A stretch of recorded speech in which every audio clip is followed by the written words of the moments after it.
y tenemos el placer de recibir a Leila Guerriero nuevamente en el programa. Leila, gracias.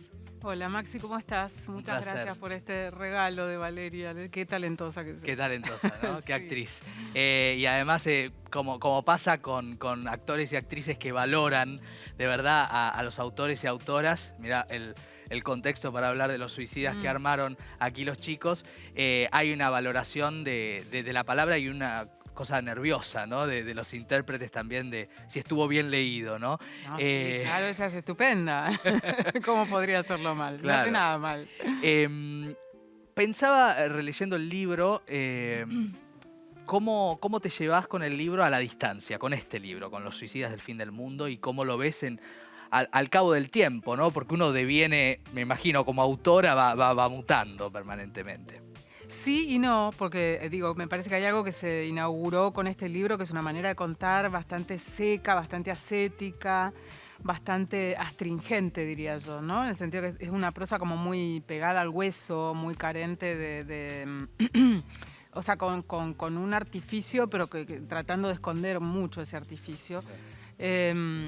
Y la verdad es que cuando en la editorial me dijeron se cumplen, no sé, 15 o 16 años de la publicación, yo dije, qué raro, a mí me parece que es un libro que escribí hace, no sé, un año. Lo tengo muy cercano en la memoria, quizás porque fue el primero, pero la verdad es que me pasa un poco con todos los libros. Entonces, la verdad es que yo nunca lo volví a leer, pero nunca volví a leer ninguno de los libros que escribí, salvo, no sé, por alguna obligación que por suerte por ahora no hay mucho. No ha sucedido, pero no sé, lo que he leído y los fragmentos que a veces escucho o leo, como el que leyó Valeria recién, me hacen sentir una cercanía muy...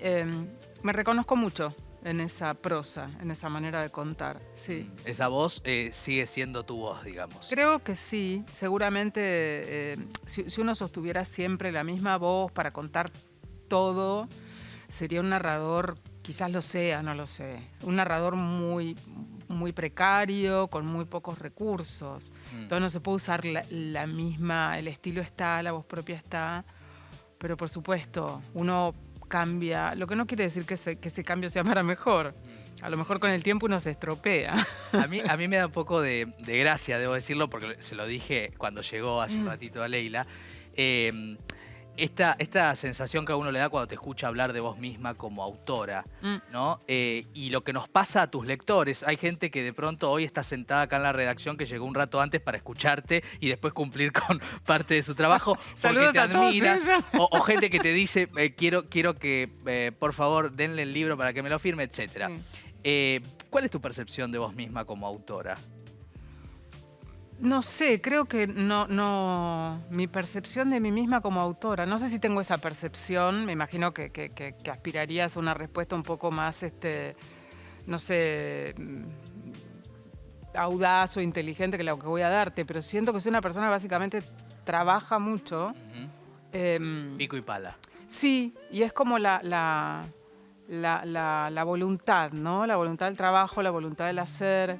Lo que veo es que trato de ir contra cierta comodidad. Sé que tengo una especie como de batalla muy encarnada contra el lugar común, contra lo políticamente correcto. Y eso creo que se siente y se ve, por lo menos yo lo siento. Y es uno de los motivos por los cuales uno escribe, ¿no? Claro. Porque a veces, muchas veces me ha ocupado, este tema por ahí era como muy único, que nadie había hablado sobre eso, o por lo menos que yo supiera. Pero otras veces me he encargado de temas que son muy repasados por la prensa, digamos, ¿no? Sí, totalmente. Y lo que uno trata de hacer es decir, bueno, sobre esto que me interesa, voy a decir algo que no tiene nada que ver con todo lo que se ha dicho. Entonces también hay en esa relación, como vos preguntabas, como conmigo como autora, creo que hay un punto de soberbia. Me parece que todos los que escribimos lo tenemos, ¿no? Decir, bueno, llego yo y van a tener que pasar por esto toda vez que quieran escribir sobre eso. Es horrible, pero... Bueno, pero digo, también es parte de lo que pasa cuando uno es extraordinario, como es en tu caso. Digo. No lo creo, pero bueno. Bueno, es lo que piensa. Mantengo un montón de lectores. gente engañada, tengo mis trolls. Quiero referirme al libro. Los suicidas del fin del mundo es impactante desde ese inicio que recién leía Valeria Lois, y todo el mundo todo el tiempo da una sensación de angustia, de vacío, de ahogo al mismo tiempo, en un lugar tan desolado, tan amplio como vos narrás.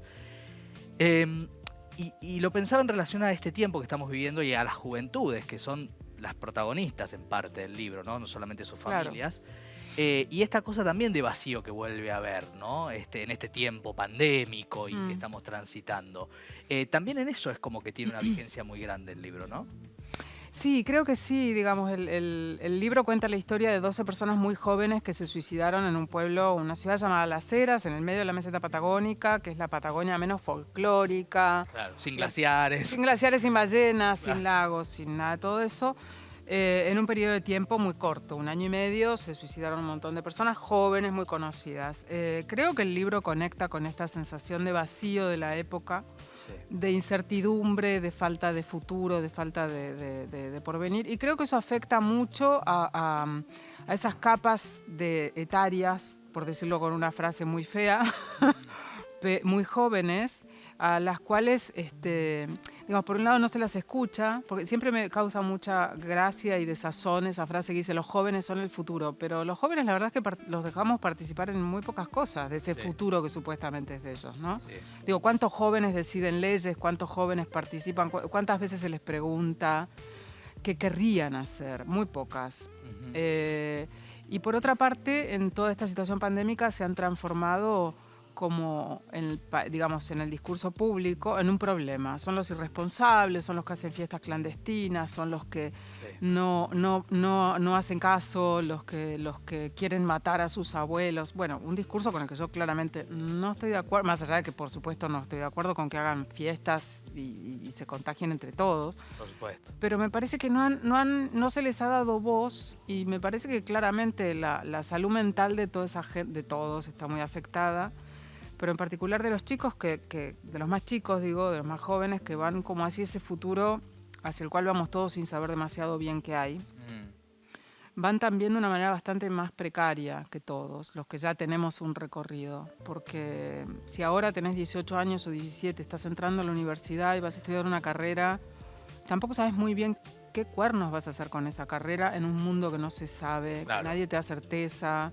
Está mutando todo el tiempo. Que está mutando todo el tiempo, digamos. Y además estás culpado y culpable, y además estás en el grupo de los últimos que van a vacunarse y a ser salvados, entre comillas. Entonces es como ser joven en este momento, siempre es difícil, pero creo que ahora es mucho más difícil. Escuchándote, repienso algunas cosas en relación a lo que se cuentan, los discursos en general desde el periodismo que se cuentan, tus historias, pienso desde Bruno Gelber, que es alguien admirable, talentosísimo, etcétera, pero que vive en una especie de mundo fantasmagórico, si querés, bellamente fantasmagórico, ¿no? Extravagante, digamos. Sí, ¿no? Lo cual es bastante inusual en este siglo. Total. Y digo, contar esas historias, contar lo que es los suicidas del fin del mundo, o pienso en los retratos de plano americano, ¿no? Que son tan disímiles, daría la sensación de que hay muchos lugares donde no se pone la lupa de la observación de quienes narran, ¿no? Y que son los más interesantes, me da esa sensación. Vos, eso te motoriza, te lleva a vos, ¿no? Y yo creo que tengo como un interés por lo periférico, diría, ¿no? Por lo que no está, o por lo menos por lo que está, como te decía antes, quizás revisado, pero revisado de una manera un poco común.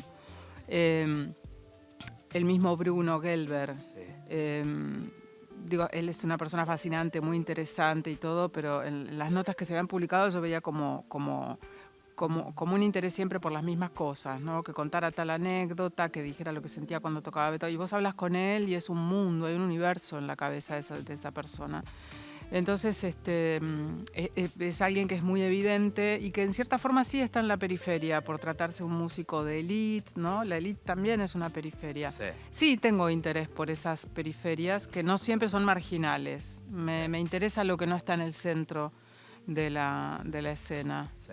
Me interesa meter la nariz ahí. Sí, hablábamos, recordando la anterior visita que tuvimos de Leila aquí en el programa, que quien te interesaba retratar era Paolo Rocca, ¿no? Uno de los empresarios más poderosos del país, recientemente absuelto pese a cuestiones que podrán revisar en la causa que llaman la atención, ¿no? ¿Cómo se habla también en cuanto... Acá estamos hablando de personas que no tienen que ver con el poder, en el caso de los suicidas. Pero en el caso de Paolo Rocca estamos hablando de un poder invisible, ¿no? También hay un lugar invisible ahí donde nadie se mete porque es muy difícil meterse, ¿no? Vos lo has intentado, de hecho. Hablar de Paolo Rocca, hacer un perfil. Etc. No, en verdad no lo intenté nunca con él, pero sí de verdad es una persona que me hubiera interesado muchísimo. Y digo me hubiera porque realmente no creo que logre nunca el acceso a una persona. Rocca sería un poco, te diría yo, casi como el emblema el sinónimo de cualquier otro poderoso que esté. Porque digo, el poder económico también es un poder.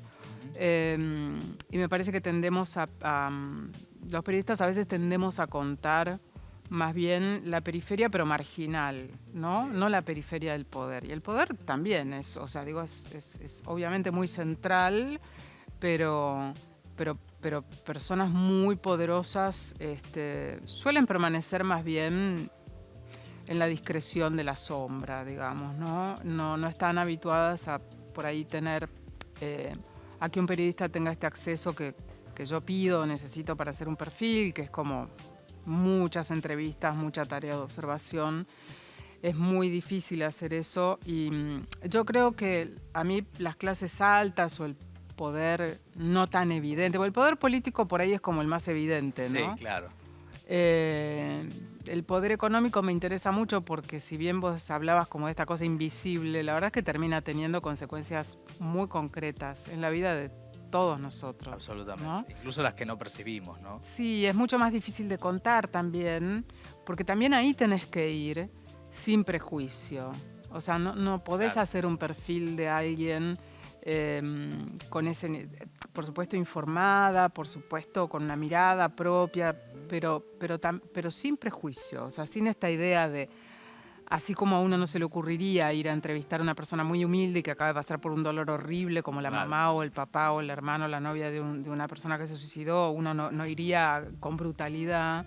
Tampoco hay que llegar a esos lugares de poder con el prejuicio de que, bueno, son todos malísimos y todos nos chupan. Digo, no sé, hay que ir a ver una persona, obviamente, digo, uno tiene su postura política y todo, pero hay que llegar. Digo, nadie es monstruo todo el tiempo. Claro. Y bueno, digo, desaprender por ahí un poquito eso es la parte difícil. Claro, asunto, claro. ¿no? Porque pienso, por ejemplo, que te ha tocado, no sé, Nicanor Parra, ¿no? Que es un hombre un poco estigmatizado, diría yo, incluso respecto de su carácter. Vos lo conociste, lo conociste quizás merecidamente, pero digo, quizás se habla más de lo que se conoce, a esto iba, ¿no? Con lo que te quería decir. Vos de pronto tenés con qué para decir, Nicanor Parra es un tipo era un tipo bravísimo, etcétera, etcétera. Pero digo, también era a personajes tan disímiles, siempre es la misma actitud, es la actitud de observación y de no prejuicio, ¿no? Y mira, la verdad es que lo que te permite este tipo de periodismo, que es como un periodismo de largo aliento, yo siempre digo que la etapa de trabajo de campo, digamos, de reporteo, que se parece tanto a lo que hace por ahí un antropólogo, un etnólogo, ¿no? Que es como estar, tratar de no vivir la vida del otro, pero sí como contemplarla. Y ese trabajo de días, de meses, de semanas, que no es lo único que hago, quiero decir, o sea, porque tampoco podría estar haciendo solamente eso, se parece mucho a ir viendo cada vez más claro.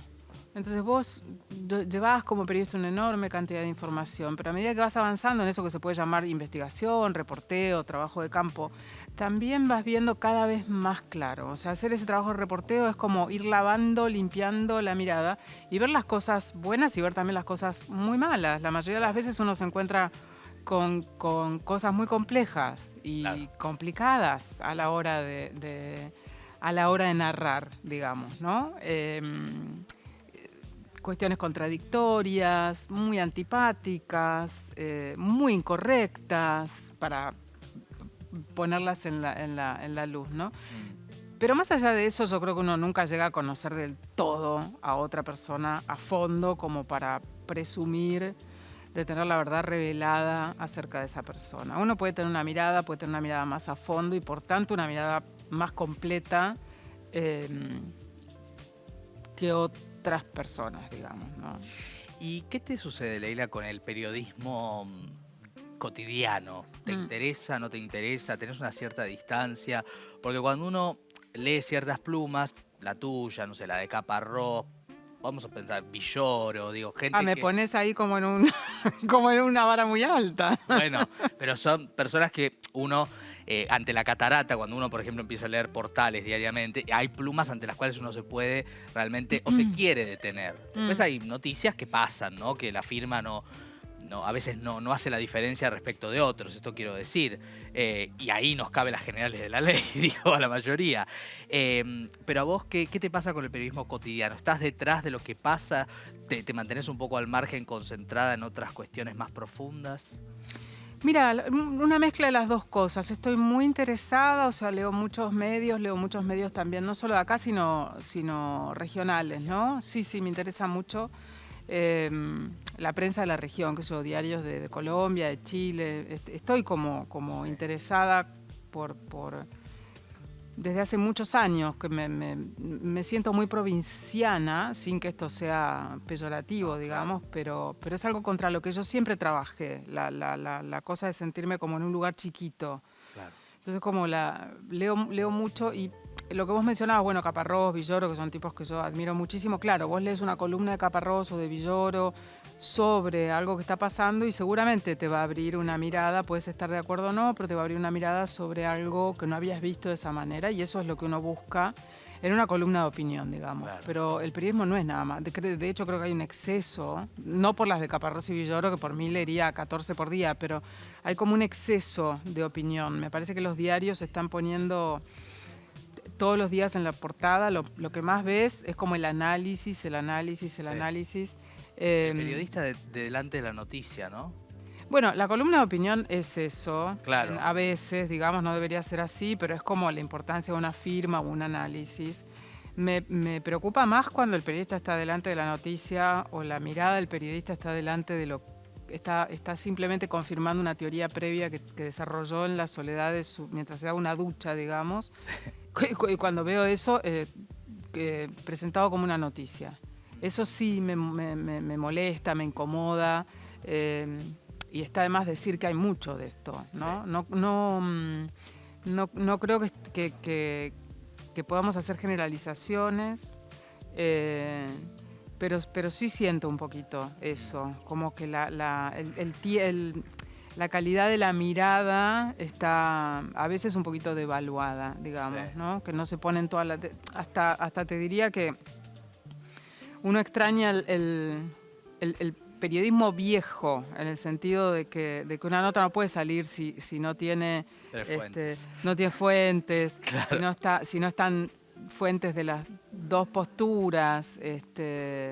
Y bueno, y ni hablar de esas notas que, viste, para los clickbaits que me vuelven loca, o sea, claro, ¿cuál es el país que no sé qué cuánto? Yo ya ni entro. No, claro, o sea, claro. No, me ponen ese titular y te juro que, aunque me muera de curiosidad, me ofusca tanto, me siento tan insultada, sí.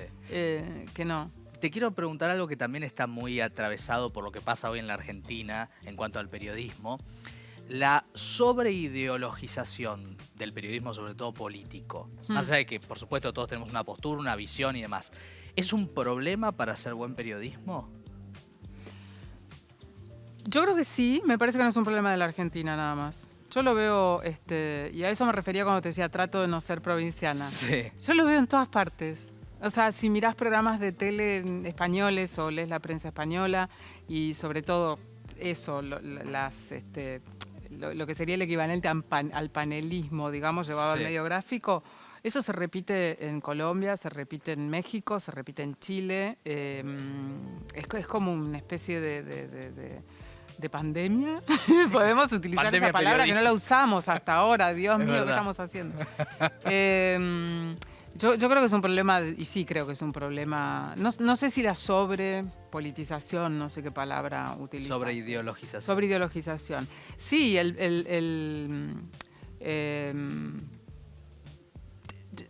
Como con todo, creo que hay gente inteligente que puede llevar eso a un terreno muy subjetivo, pero a la vez muy inteligente, ¿no? Como tener una ideología y tener esa convicción y escribir desde esa convicción, pero sin que esa convicción te nuble. Y hay gente que es completamente torpe, sí. Creo que no puedes transformar tu oficio, digamos, en una... No sé, sería tan torpe como que yo utilizara mi columna en donde fuere para enojarme con el alcalde de mi ciudad porque se me pinchó un o sea, transformar la columna en una especie de carta de lectores y qué sé yo. Esas torpezas a mí me parece que no están buenas, digamos, no aportan demasiado a la discusión, a la conversación. Para cerrar, porque la televisión nos lleva a que un momento uno tiene que cortar, por más que no quiera, una pregunta que no es de cierre. ¿La escritura da sentido, te da el sentido a vos de la vida, de la existencia, del porqué? Sí, absolutamente. Absolutamente. Yo sin la escritura, no es que creo, sin la escritura creo que me licuaría. No, sí, yo siento que la escritura además es una cosa que está muy instalada en el cuerpo. Hoy estaba pensando, de hecho, hoy mismo estaba pensando en unas cuestiones y al pensar me di cuenta que estaba escribiendo y dije, bueno, o sea, si pienso en serio acerca de algo, le doy en mi cabeza la estructura de un texto. Claro. ¿Entendés? O sea, hasta ese punto, no desarrollo, no sé, estaba elaborando una cuestión completamente íntima y estaba escribiendo en mi cabeza. Sí, yo creo que escribir le da sentido a lo que sea, que no tiene ningún sentido, salvo por eso. Y por otra parte, escribiendo es la única manera en la que yo puedo ordenar un montón de cosas que no comprendo de otra manera. El mundo, todo eso que está allá afuera y que no llego a comprender. Y se ve que tengo muchas ganas de entender, entonces escribo mucho. Leila, un placer enorme. Muchas gracias. Gracias a vos, Maxi. Un placer siempre estar acá.